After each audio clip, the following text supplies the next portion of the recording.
Hey, welcome, elite entrepreneurs and empire builders. Man, I am genuinely so pumped about today's live for a couple reasons. One, it's Halloween. Happy Halloween, everybody. This is a special treat for you all. There's a good dad joke for you.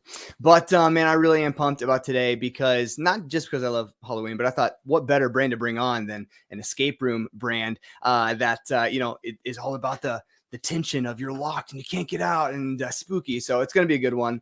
Also, that means that Christmas season starts tomorrow. I don't care what the rest of you say. Music starts playing here in the office tomorrow. So anyway, today we have the joy and pleasure of bringing on Kari, Denton of EXIT4 Escape Rooms. This is going to be a good one because if you've noticed at all, just like looking around and you're probably in your own community, you've noticed that like consumer trends change, and they are changing. And they've moved rapidly over the last couple of decades from just like products and those kind of things to more of an experience. I mean, even the closest mall to me right here, it's half of the businesses in there are more like experientially based. It's maybe it's a movie theater or a kids jump place, or it's a bowling alley, it's a laser tag, or it's an arcade place, or an escape room. And so it's exciting to bring in an opportunity for you that is quickly growing in a industry and space that is meeting and is up to date with consumers' shopping habits, what they are looking for when they're going out and about. And so this is going to be a great opportunity. I mean, even if you look back to like 2016, there were very few. There was like less than 900 escape rooms nationwide. And now today there's well over 2,200. And at the same time, movie theaters have kind of gone in reverse, where like there was like 17,000 movie theaters back in the day to now there's like, I don't know, less than half of that. I mean, it's crazy, the difference. So people they love these kinds of experiences. If you've ever done one, you get it, you understand it. And if you're someone who wants to provide that kind of community or that kind of experience to your community, this may be the one of the best opportunities that you're going to come across. And so I'm excited today to bring in the one and only Kari Denton of EXIT4. This is Fran Opps Live.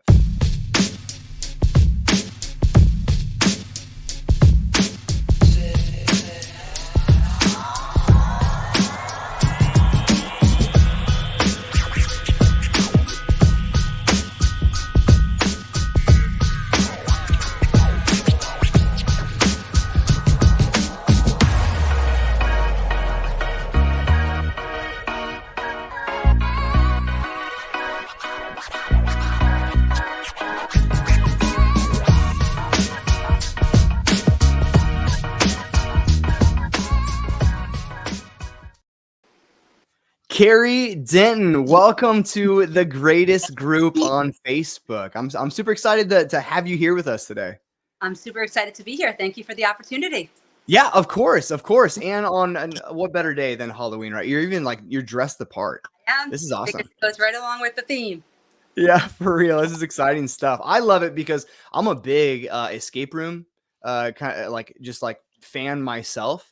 I've done a number of them and experiences, but then also like there's these board games too that are like escape game based board games. I love playing them. I love puzzles. I love like those kind of things they're my jam. And so this one I'm genuinely super excited about, and to learn about the opportunity and to share this opportunity with this group of elite entrepreneurs. So it's going to be good. So let's just dive in and have you just share a little bit about tell us a little bit about yourself and what you do for EXIT4, and just kind of start there.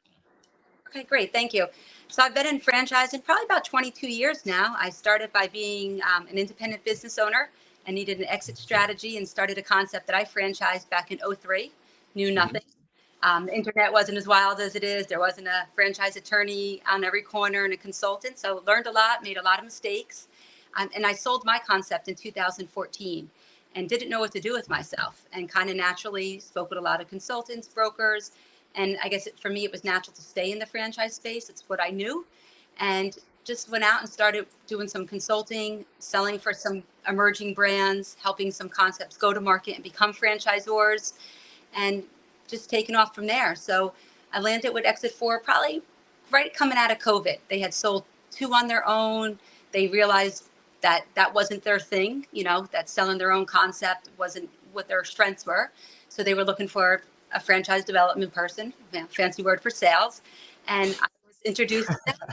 And here we are about 25 units later. And pretty much I'm the only one that takes people through the process of helping them achieve their dreams and goals. And, Yeah. all the leads come to me. And from my experience, I like to sell from the heart, right? Yeah. Especially with this concept, as you kind of said, it's either for you or not for you, right? I'm not sure, a food concept down your throat or whatever else. I mean, this has to align with you from the heart or from the emotional part. Right. Yeah, for sure. And I would say that's fair to say just about any brand. I mean, I guess it's probably fair to say that if you're looking just for money, there's probably better brands to go for that you don't have to be so emotionally attached to. But a lot of the brands we work with too, I feel like I'm only going to connect people to brands because there is some kind of story in their background that relates to it, or there's an emotional connection there that they might have, or some kind of personal interest or investment into it. And so that makes little sense in the world. Tell us a little bit about EXIT4 then. Kind of, I didn't know you said there's how many franchisees or units did you say? So we have 10 open right now. Okay. And 10 open. 15 sold. There's a couple of 3-packs. We do a really good deal with the 3-packs. Just be a young merchant brand, rather, have people have more territory, because we realized pretty quick people wanted to make more money. So they locked it up front. So 15 units not open, 10 are open as I speak to you. Mm-hmm. And as far as the brand goes, it is definitely an exciting brand.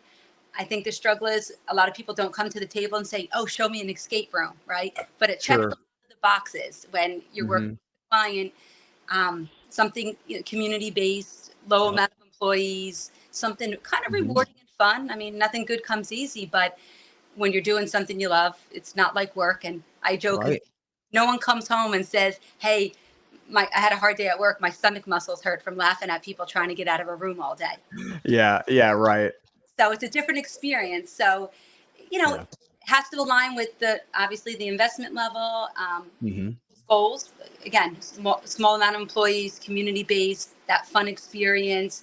And then, of course, you said it earlier in your opening, people want to be a part of the entertainment now, right? They don't want to sit back and watch it. We're so on the go. We want fast everything, so they have to understand the experience and then coincide with the financials that it can really work and be a fun and profitable investment. Yeah, and I want to unpack and talk a little bit more about those financials too in a second. But yeah, you're spot on. It seems like with this brand, you're not going to have like the 11 p.m. call on a Friday night of like, oh, emergency, I need to get into an escape room. So you might have the opposite. You might have the like, I can't get out of the escape room, someone help. But no, you're not going to have any of those really like last minute, hey, I need help. I need someone to come take care of this or fix this or change this now. So, and people go to the escape room, like you said, like for a good experience, like they do it with, even Barry in the chats just said he just did it not too long ago with his whole staff team. It's kind of just like the team building. That's we use it for birthdays and celebrations and all kinds of stuff. So. Absolutely, that's a big part of the business. And our motto is, "Win or lose, everyone leaves with a smile." So you want your customers to have a good experience, even if they don't, quote unquote, get out of the room or lock themselves. You want them to have a good time. It's good social media, good pictures, and they want to come back. Yeah, for real. How did the rooms work as a franchise? Like, does every franchise then have the exact same rooms? And then how often do those get changed out if that's the case, or do people have how does that work? Great question. So we have a book of what we say 12 rooms, and it'll probably always stay 12 rooms. They might, tweak some things and modify them, but there's a whole business purpose of that. And when a franchisee is about to open or going to open, they get to select 4 rooms. So we kind of have a mix, all different levels, right? So you have your gurus, your novices, you walk, one's more for kids. So they'll get a mixture. So it's 4 rooms that we build out and they select from. And best practices, they don't get changed out as frequently as people would think. Probably about 2 to 3 years. So 2.5, we like to say the middle mark. When a room's kind of beat down and you've made your money, then they're not cheap. So you want to make sure that you've made your money back and it's time to switch out the rooms. And the neat thing with EXIT4 is because they build in-house, they actually build the rooms and they put them in pods and deliver them and install them. When it's time to swap out a room, they'll gladly buy back the, depreciated used equipment inventory because there's a Oh, vested, nice. and then a franchisee can get a new room. So, new marketing ploy for them as well. Right. Yeah, that makes sense. Is the franchisee the one that then does that work, or is that just like contracted work, or how does that work? The franchisor does it all. There's 4 founders, and 2 of them are builders, and Okay. 2 of them are like writers and Hmm. small filmmakers, and they all put their expertise together and collaborated, and that's how they kind of came up with the escape room.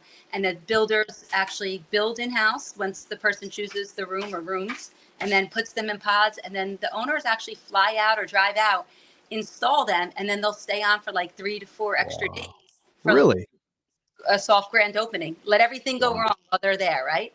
Yeah. And I think I saw that the owners, like, it's a kind of conglomeration of friends that just like genuinely love breakout games. Is that right? Like escape rooms? Yes, you do your homework well. Exactly what it is. 4 guys that were, dabbled in other small businesses together, came from the same community, and in 2016 just got together and started with 2 rooms and really took off. And then from there, they, built 2 more rooms and then another location that we model after. Yeah. And they used to write small films, the 2 guys, and 2 guys were like builders. So they complement each other.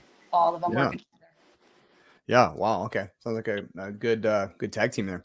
What kind of owners then are you guys looking for? Because I heard you say that you also do quite a bit of multi-unit deals, especially right now, which makes sense. Early on in the process, lots of white space. If someone wants to jump in on this opportunity, that might, and they can. But what kind of owners in general, kind of person are you looking for? I know this is cliche and you hear it all the time, anybody, but Yeah. so I'm just going to go with the reality of who we have. It's the Yeah. person that wants to still keep their day job and maybe tee it up for an exit plan so that when they're ready to retire or exit out of corporate America or whatever they're doing, they have No something pun intended there. I'm sure. It is totally semi-absentee. So I know a lot of concepts say that, but a lot of our owners run it semi-absentee. So they either own other businesses or, like I said, they still keep their day job. In the escape room world, you're predominantly making most of your money on Saturdays and Sundays. In our business, Oh, okay. discretionary options to be open as many hours as you want. But most of the business is Saturday and Sunday, like a 10, 11-hour day on Saturday and Sunday. So that allows a lot of flexibility during the weekdays, and as well as tapping into other markets, like you said, corporate and, team building.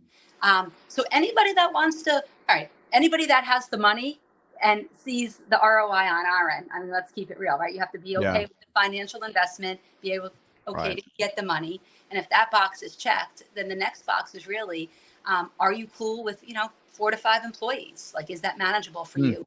Okay. Community based, you're getting your customers from the community. Yep. Marketing to different businesses, treating customers good, like all of that stuff. And I think that's what the average person has. If you're looking to buy a franchise, you have to have some smarts behind you that come natural. Right. Yeah. A little bit of that business management, if not ownership experience, is obviously super beneficial, helpful in this, and that goes with every brand we talk about too. What does the process then be like? What does that look like for an owner? So if someone's watching this, they're like, "Man, I'm curious," but like they'll connect with you, and who else they need with someone like you who's got all the experience in the world, but that's going to walk them through it, right? So what does the process look like? If you could kind of share us a little bit about, does it take 2 weeks? Does it take 6 weeks, 8 weeks? And then like from when they sign the agreement, how long until they're actually up and making money? So I tell people I'll work at their pace, of course. I don't overcomplicate the process just because of my background. I know a lot of concepts, have all these true systematic sales steps that jump through hoops, and that's fine. We have a process, but I'm not dragging it out. If a person's hot and wants to move through the process and, has their funding in place and kind of knows they want to do something, they're just not sure what it is, I'll hold their hand. They fill out a basic, candidate profile that everyone fills out. I get the FDD in their hands sooner than later. I joke and say, here's your red flag. If you're looking to walk away and bow out, use the FDD. I mean, there's a ton of information. You can bow out for any reason. But if you like what you heard and saw so far, let me, give you a Q&A on the FDD. Let me, let me walk you through it and answer your questions. And if they're working with a good broker or consultant, they're doing the same. And then they can validate with any of the owners, some that are under construction, some that are looking for real estate, and obviously the ones that are open. And, we have a cool ROI calculator that we give, and we do a lot of stuff instead of just, I call long, boring documents to read, video, hence the owner's background, right? So one on staffing, one on operations, one on real estate. So as we're talking, I'm sending them little, snippets, kind of recapping the conversation on those topics. And I tell them the ultimate goal is to come to Discovery Day. You have to come and touch, feel it, play it, observe it. If they come just by themselves, it's hard to play in an escape room with one person, but walk through the experience, see it in the back room, watch the monitor, see what really goes on. But our philosophy is you have to align yourself and feel good about the people you're going to do business with, right? If your gut tells you otherwise, put the sneakers on and run, right? You have to feel good. No signing anyone's paycheck, but at the end of the day, you want to know that you're doing business with good people and they got your back and going to give you good quality. You can stand behind the product. So so the process is yours as an entrepreneur to kind of decide what pace you're going to go at, and you're not stepping into a discovery process with Kari and EXIT4 that's going to put you in you're going to feel like you're in an escape room and it's hard to get out. That's not the case. It's designed to determine, is this the right fit for you, and are you the right fit for it? So then, Kari, tell us about the investment itself. What's the overall cost? What can they expect as far as just a general range? What are you seeing with other franchisees with what they're investing? But tell us a little bit about that. So of course there's a range in the FDD. That's the lowest, which will probably never ever happen, and the highest that if it does happen, we have a problem. So our sweet spot in the middle, all in, and when I use the word all in, I truly tell people I help you get loans and SBA, so we can't go back to the bank and say, by the way, so I try to keep it pretty real and accurate. We have a franchise for a single unit that's $35,000, and then including that with all of the other equipment, inventory, cost for training, cost for equipment, of course, build out, staying in a hotel for training, everything.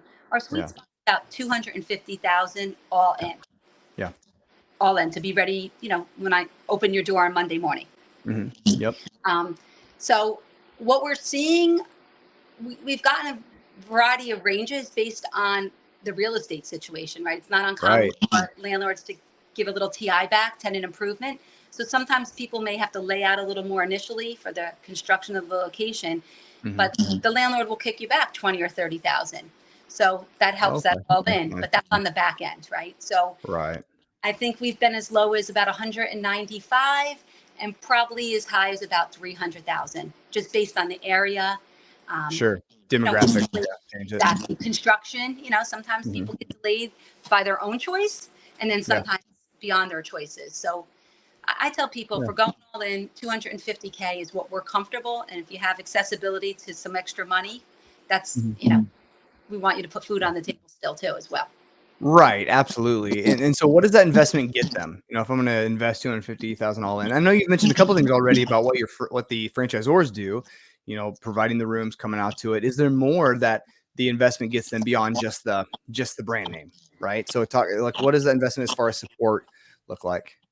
So they handle pretty much everything from creating the website, pumping some SEO and pay-per-click dollars in the beginning when you don't really have access to everything, just to get some, the Google ratings and algorithm going. Access, they have, like an intranet where all of the marketing materials are. And as I said, they do a lot by video. So good for training purposes of new employees. You get access, of course, to all the proprietary and trademark stuff of EXIT4, their vendors, their suppliers. They're free if they have an EXIT4 in their area to start kind of going and shadowing another location. So people have the flexibility to do that, whether they, just volunteer their time and just kind of get a better handle. Support has been, I always ask the owners after they don't have to talk to me anymore. I always do check in because I want to know, how's my validation going to go? How's it going to sound? Are they happy? I haven't had, knock on wood, really anything negative. They say that the franchisors, and especially being 4 of them, right? They all have their own expertise. They're responsive, whether it's text, email, if they need them to come out. A lot of the stuff is with technology can be done from afar. Even from a franchisee owner, they can do a lot of things off their phone if they're not at their location, which many are not. Franchisors can do. They bring their manager out for training. That has been a big success, so that the franchisee's employees can pretty much, our operational manager who runs one of our locations, have his number on speed dial, right? 9 o'clock on a Saturday night, somebody decides to steal a key, or, we give you extras, but you never know. So the employee can call when the, poop hits the fan. So Joe has been a great asset to the team as well, and takes a lot off of the franchisees by him training. So they do really get a lot of support, and it's not the type of business that you need a visit every month, Right. but if that's what you need, a lot of hand holding, especially in the beginning, right? Real estate is huge. People that have never signed a commercial lease or looked for a location need a lot of hand holding. For sure. And we've been good with that. And then, of course, the construction piece, right? You need certain permits. You need to be zoned certain things. Derek, our main leader out of the 4 guys, the franchisors, he's good with that. He does the design. He'll help them get their permits and their COs. So that's stuff, I always say it's worth its weight in gold from the support, the royalties, and the investment. If you truly get what you sign on for, you'll never question that again. Wow. Yeah. Holy smokes. Yeah. You do a ton for current franchisees. What is the, of the small handful that you have currently, do you have any success stories so far that you've really been able to see? I know a lot of them are early and young, but do you have any, success stories that you can be able to share from your current franchisees of how it's going for them? I do. I have one in New Jersey, a gentleman that worked for a franchisee that owned 25 Wendy's, and he was their support person, and was on the road Sunday through Thursday, living out of hotels, visiting these Wendy's. Loved escape room, had young kids, did it himself. He was our first franchisee, and he was, does very well with his other career, and he was going to get one up and running. When it hit about 100, net profit, he was going to look for number 2 and then give his notice. He opened in September, and he called me in November, the beginning of November, and said, "I'm ready for my second, and I quit Wendy's." And I was shocked. And he just said, when you get into owning something that's fun, and you see the profitability early on and the opportunity, 2 was what he needed to kind of make up for the income he was used to making. So that's why he put a second one in, and he's got a second one up and running and doing very well. But to leave a pretty high paying job where, and he was the breadwinner of the home, and to leave and just say, this is it, I found my home. To me, to make this your full-time thing too. That's incredible. And then does he have plans to just keep scaling and growing? He does. He was out to lunch with the founders the other day, and he said, "I'm just going to, take a couple more months, get the second one, really going." And he kind of manages them from afar. He has, quasi managers at each one, but, because this is his full-time gig, he can manage them too. Yeah. And he definitely wants a third one, because he said that will put him at a really good spot. Wow. So early on to have that, I feel you don't get that with many brands, especially brick and mortar. Right. Yeah. That's the truth. That's incredible. Let's go back then to let's talk about ROI if we can, right? Incredible support that you guys have for your franchisees. You have some success stories already, even at such an early life of the brand. The investment range is far more than doable, especially for everything that you're getting. And compared to some of the really big names like Wendy's, that's going to be a much more expensive investment itself. And so everything just seems to fit, especially if you love this concept and everything. But at the end of the day, you can't provide this kind of service or experience to a community if your bank account is zero. So then if you could talk to us a little bit about what some of the franchisees are seeing return wise, or, can you talk a little bit about your item 19 or however you want to unpack that? Absolutely. So again, being an emergent brand, having probably 2 owners completely open for a year, most people with a 250 sweet spot investment, give or take, they're looking to make about 150,000 net profit. After we're seeing month 14, 15 be that break even. That's great. So can you make a little more? You can, right? Tap into more of, like you said, the team building, the corporate things during the week, the days that you're closed, get involved with some more corporate events, Boy Scouts, Girl Scouts, camps. There's, all things that could be scalable, will help your bottom line, or private parties. But, just doing what they're doing, being open, discretionary options of what you charge. So when I use corporate numbers, I'm using $32 a person and open about 35 hours a week. Same room, same quality, Out in Texas and some higher end areas, they're charging $40 plus a room. So Sure. the rooms warrant more money, which will obviously help your bottom line, but you want to go by the demographics. So on a $250,000 investment, like I tell people, keeping it real, and they could plug and play with the ROI calculator, extract some numbers from the FDD, make some assumptions. They're looking at about 150 net profit, month 14, be better at what you do. Yeah. Be the manager yourself. You might see it a little sooner, but Yeah. that's just, Yeah. That's great. Everyone. Yeah, that's great. So potentially, somewhere within the two, for sure, 2.5 mark, you're kind of looking at maybe a return fully on the investment, depending on, of course, demographics, your situation, all that kind of stuff. And so there's a lot of potential there. And I think you can see elite entrepreneurs. I think you can already see, about what Kari's saying, the potential, especially if you look at multi-unit or wanting to scale, how like getting 3, 4, 5, 10 of these under your belt, down the road, like there's huge potential here. And so, but a lot of that comes down to right fit. Are you the right fit for them? Are they the right fit for you? Yeah. So it's so good. And if that's the case, friends, if that is something that you're like, I want to learn more, see if this is right. I want to talk to Kari. I want to dive a little bit deeper into the weeds and the details of it. And that's you today. We can literally get that started with you today. All you got to do is type 2024 in the chat, throw it in the comments. We'll reach out and get the conversation going, and just kind of determine. I'll connect with you first and just kind of say, hey, let's make sure you qualify for this. This is the right fit for you. If so, connect you with Kari. Literally today, in the afternoon. Probably talk to her then, or if not tomorrow, and kind of get the conversation going and see if your territory is available and kind of go that route. But so type that in the comments. We'll get started today. Kari, is there anything else? One last piece of advice like you could give, right, to elite entrepreneurs and empire builders considering this? Why should they consider EXIT4 over some of your competitors? From my experience, it checks all the boxes, but you don't know what you don't know, right? So, nobody usually comes and says, show me an escape room, unless they're an escape room novice and, their family or themselves love it. But I say, keep an open mind. There's a lot that people discover and you don't know it till we go through the process. And they say, oh, I didn't know that you did that, or you didn't do that, or you didn't have to. So if anybody's interested, don't make any assumptions. We can have a short conversation. It's what I do all day long, dial and smile and talk. And, I shoot from the hip. I say, I'm from Jersey. This is how we roll. I want to know in the first call if you're interested to talk again. If not, continue to look at other concepts with your brokers. It's all good.